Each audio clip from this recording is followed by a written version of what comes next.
What it is, I am Controlled Pairs, this is Controlled Pairs Gaming, and welcome to the LKO show. Guys, today we are taking the shuttle up to CPSS, and we are going to deliver the payload that we tested in our last episode. If you missed the last episode, go ahead and check it out. Our payload today is a escape capsule for the space station, so if there's ever any sort of emergency, the Kerbals who are living on board CPSS can escape safely.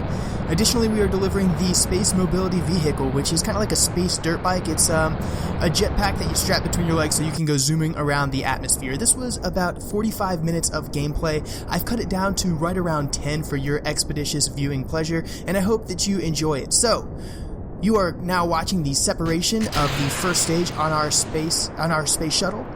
The space shuttle is powered by liquid fuel, and the liquid fuel boosters that you just saw separate are the first stage. Now it is being powered solely by that massive fuel tank on the belly of the space shuttle and the three big skipper engines on the back end. In our previous episode, we tested out the space shuttle and actually talked a little bit about its design and construction, so if you'd like some more information on that, feel free to check out our previous video. So now we've pushed our apoapsis up to about 90k, and we are on track to rendezvous with the space shuttle. And we've turned our space shuttle over because as the center of mass shifts on that fuel tank, we need to put the shuttle, liquid fuel underneath the shuttle so that we can still control the direction of travel with those skipper engines. We've also opened up the cargo bay so that we can extend that solar panel and begin generating power.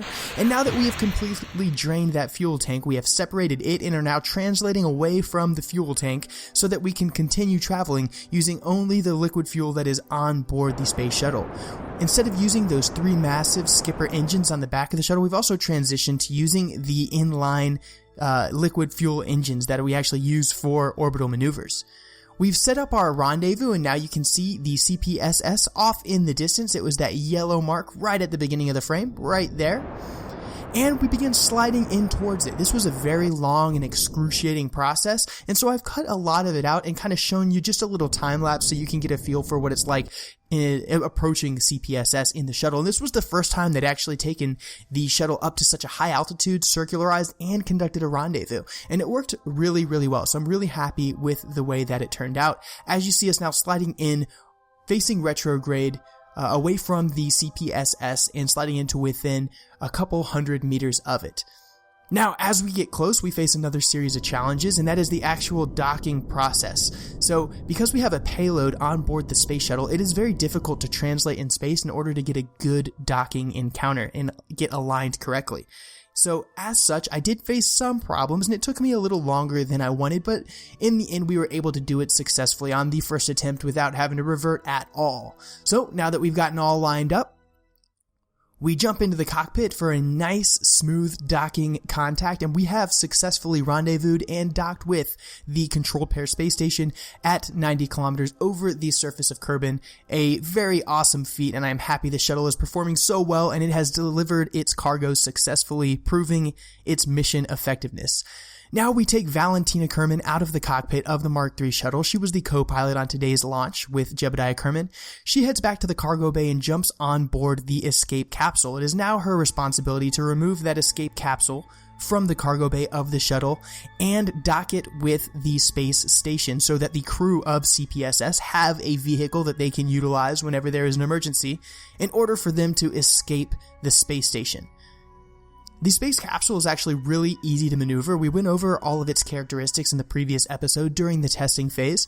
It is powered by one battery, which is a new addition after we realized there was no real good power generating capability on board during the testing phase. And it's also powered by Werner engines. It's got 4 on the front, 4 on the back, and then 4 on its all around its circumference, so that it can function as a space tug as well as an escape vehicle. The delta V isn't too high on it, but the thrust to weight ratio is plenty good, and all it really needs to be able to do is deorbit and go from an orbital trajectory to a suborbital trajectory, which it can do very well. Now Valentina has made successful contact with the space station, and she came in at a little bit of a funny angle, so after she disengages SAS, she is able to very easily dock. And then she leaves the escape pod and heads back to the shuttle, having successfully delivered the escape capsule to CPSS from the shuttle. She floats back on over to that cockpit, and once she gets all boarded up, we take Bill Kerman out. He is the pilot and engineer of the Space Mobility Vehicle. So now that the Space Mobility Vehicle and the escape capsule have successfully docked with CPSS, we want to make sure Bill has the opportunity to go jump on the Space Mobility Vehicle, take it for a little test drive around CPSS, and ensure that it is functioning properly. And then once he completes his little test drive on the SMV, he needs to redock it with the CPSS and then actually board the hitchhiker storage container, because Bill Kerman is now going to remain in orbit as the newest member of the permanent crew of the space station. So here he is backing away the Space Mobility Vehicle from the space station. He engages RCS. We switch our camera view around to the locked position where we can easily control the vehicle in orbit. And then we take it for a quick test drive. And as you can see, the thrust to weight ratio, the quickness with which it accelerates, and its effective maneuverability make it a really useful vehicle to have in orbit. It's a lot of fun to fly around, and I'm sure that we will find some use for it up here. Eventually, I do want to take it to the moon as we begin constructing our moon base. One of my subscribers actually recommended that we test it out in low orbit, in low gravity, and I think it's going to perform very, very well there, just based on how well it performs in orbit. So having taken it out for a quick test drive, we go ahead and Bill maneuvers that Space Mobility Vehicle back in line with the docking port junior on the back of the escape pod. He gets it all lined up and very easily maneuvers it back to its home and connects it with the space station. He then jumps off and he runs over to the hitchhiker storage container, which will be his new home for at least the next few weeks. We will begin running some sort of a crew rotation over time so that we are allowing the Kerbals to come home and spend time with their families, because hey, the Kerbal Space Program and the Controlled Pairs Space Station is a humane organization dedicated to not only space travel but also ensuring that our astronauts have plenty of time with their families. And here you see inside of the hitchhiker storage container, which will be Bill's home for their foreseeable future. With our mission complete and the payload delivered and connected successfully to the Controlled Pair Space Station, we undock the space shuttle and we move it away from the space station and we prepare for our re-entry procedures. We still have plenty of fuel on board in order to deorbit the space shuttle and bring it home safely. The only crew on board the space shuttle now is Jebediah Kerman and Valentina Kerman. We move away from the space station and now we enjoy a beautiful sunrise from a low Kerbal orbit as we are on approach to the Space Center. And that is absolutely incredible. One of the many reasons that I love Kerbal Space Program.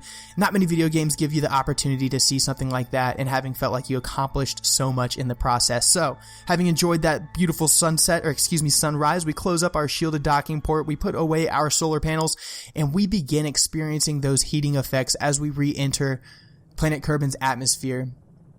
We are falling below 20 kilometers of altitude now inside the cockpit. It looks like things are on fire, but Jeb and Valentina are having a great time, and they are adventurous, as we all know, and so they're just loving it. We were coming in a little bit too high, and looked like we were going to overshoot the Kerbal Space Center, so we did a little inverted aero braking maneuver, turned the belly towards the sky, and pulled back on the stick to reduce altitude and speed simultaneously. And inside the cockpit, it looks absolutely awesome. Valentina and Jeb are having a grand old time. Valentina, look at the smile on her face. She's having a blast. Love it. And we are still in great control of the aircraft. We've got a little excess fuel left over, so we're firing up those engines and bleeding off that excess fuel in order to reduce the risk of explosion on landing, as well as make sure that center of mass is right where we want it, which is essentially empty, because upon re-entry, we want our shuttle to just glide rather than be powered by anything. So bleeding off that fuel gives us some control. Now we extend that landing gear and we are on final approach to the runway. The drogue chutes are ready to fire. We're coming in a little bit too fast, so we do a real hard flare here at the last second to bleed off any excess speed. Pitch the nose up, kill off that excess speed. We want to land right at stall speed, and we'll deploy our drogue chutes simultaneously, and we have successful touchdown of the space shuttle, having successfully completed its mission. Guys, thanks for checking out my video today. I greatly appreciate it. I hope that you enjoyed it. If you did, show the love by subscribing to the channel.